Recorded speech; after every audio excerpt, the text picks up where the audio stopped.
Okay, so, we talked a little bit about how Netflix is acquiring WB and what that could mean in terms of how it affects WB Games. We're all a little bit worried, obviously, about the future for WB Games as a whole and what could be happening going forward. Now there's this whole thing where Paramount has put like a hostile bid. They're trying to swoop in and acquire WB. They do not want Netflix to have it. I have no idea what's going to happen and how all of this is going to transpire, but what I do know is that on the Netflix side of things, it got a hell of a lot worse. Here's a post from Kotaku where they said that Netflix considers Warner Brothers games to be worthless. Yeah, okay, we're going to try and break all of this down here in today's video, but I will say if Netflix were to be the one to acquire Warner Brothers, I'm definitely worried about WB Games and the studios that live under that WB Games banner. So the article here from Kotaku begins saying that the news that Netflix is trying to buy WB didn't ever look like it would be good for game players, but a recent investor call by the streamer suggests things are a whole lot worse than we previously imagined. Netflix co-CEO Gregory Peters told investors that when it came to Warner's gaming division, it didn't even factor into the $83 billion deal. It was apparently considered to add nothing to the company's overall value because, quote, they're relatively minor compared to the grand scheme of things. That is brutal. And listen, okay, I understand that as of late, WB Games hasn't been firing on all cylinders, okay? We have had a huge flop in Suicide Squad Kill the Justice League. Multiverses, while it did launch to such huge numbers, just couldn't carry that momentum. It just couldn't continue. They tried to run it back, didn't end up working out, unfortunately. Multiverses was a bit of a flop as well, as they ended up shutting down that studio. Gotham Knights, while from what I understand did end up turning a profit, it sounds like it just kind of barely crossed that line, so it obviously didn't hit the mark in the way that WB Games would have wanted.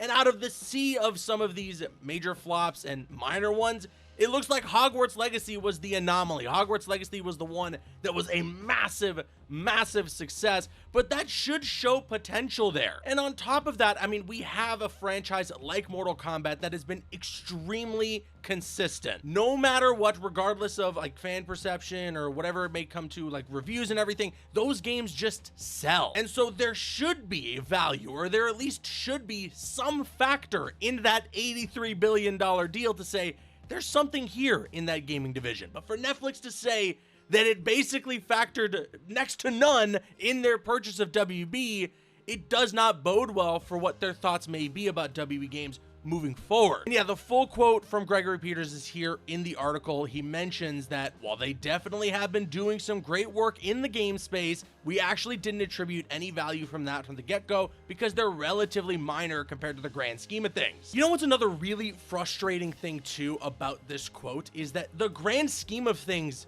it honestly should be gaming. Gaming as a whole has almost swallowed all other forms of entertainment when it comes to revenue and income. It is absolutely one of the biggest revenue streams in all of entertainment. I mean, we look forward now to what GTA 6 and that launch could be like. We're talking $1 billion probably in just pre-order sales alone. Those are numbers that like anybody in the film industry would wish to achieve on pre-sales. And granted, obviously there's a major price difference when you're buying a game versus going to a movie theater, I understand, but also consumers are buying multiple games. So to devalue and not even see the potential in gaming is very frustrating. There is another quote here in the article. It was mentioned here. This all suggests bad times are ahead for those surviving developers under Warner's roof. Peters' further comments initially suggest that there might be some internal insight. As he says, now we're super excited because some of those properties that they've built, Hogwarts is a great example of that, have done quite well. And we think that we can incorporate that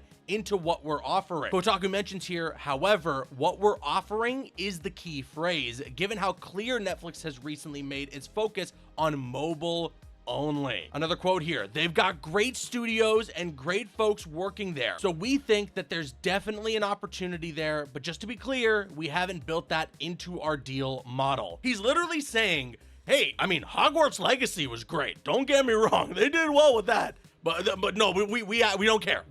I'm just saying we don't care. Like, that is crazy to straight up point out and say, hey, here's this one game that sold a ton and made WB Games a crap load of money.